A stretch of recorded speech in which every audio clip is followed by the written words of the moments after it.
question for you is, how old are you? I am 21 years old. And my next question is, how long have you been 21? Just 10 hours ago. Just 10 hours ago. It's her birthday. Now, just a moment. Magandang araw sa inyong lahat.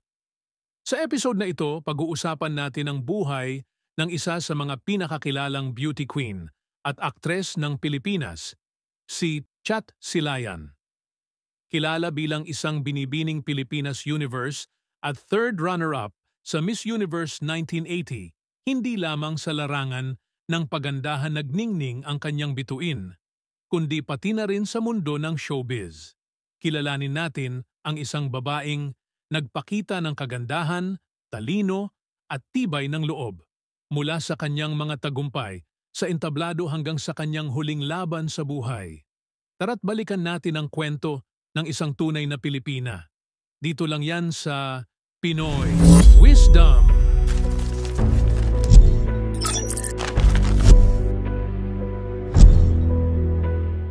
Si Chat Silayan, na ipinanganak bilang Maria Rosario Rivera Silayan noong Hulyo 8, 1959, ay isa sa mga pinakakinikilalang beauty queen at actress ng kanyang panahon.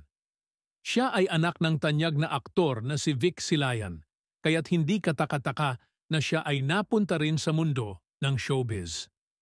Noong 1980, nanalo si Chat ng titulong Binibining Pilipinas Universe at naging third runner-up sa Miss Universe na ginanap sa Seoul, South Korea.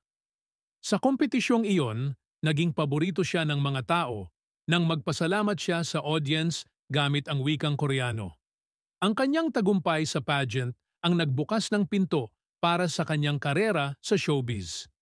Matapos ang kanyang stint sa pageantry, agad siyang pumasok sa pag-arte at naging isa sa mga pinakakilalang mukha sa pelikula at telebisyon sa Pilipinas noong dekada 80 at 90.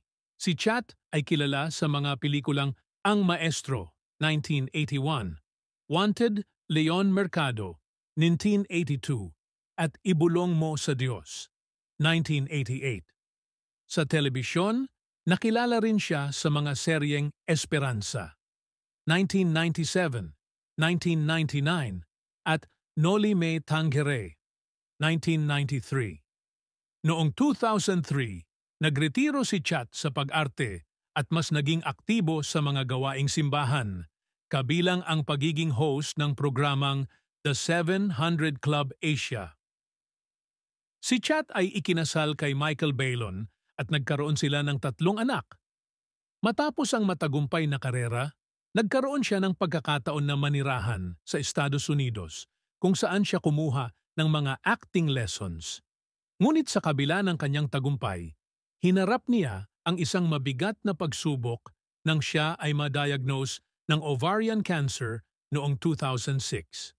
Pumanaw si Chat noong Abril 23, 2006, matapos ang 6 na buwang pakikipaglaban sa sakit na ito.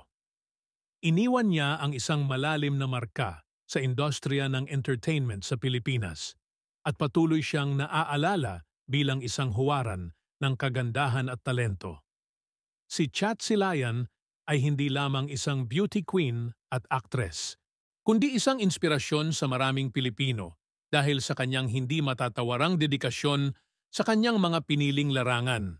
Huwag kalimutang mag-subscribe para sa mas marami pang kwento ng mga dakilang personalidad sa Philippine entertainment at media. Maraming salamat sa inyong panunood. Hanggang sa muli, dito lang yan sa Pinoy Wisdom.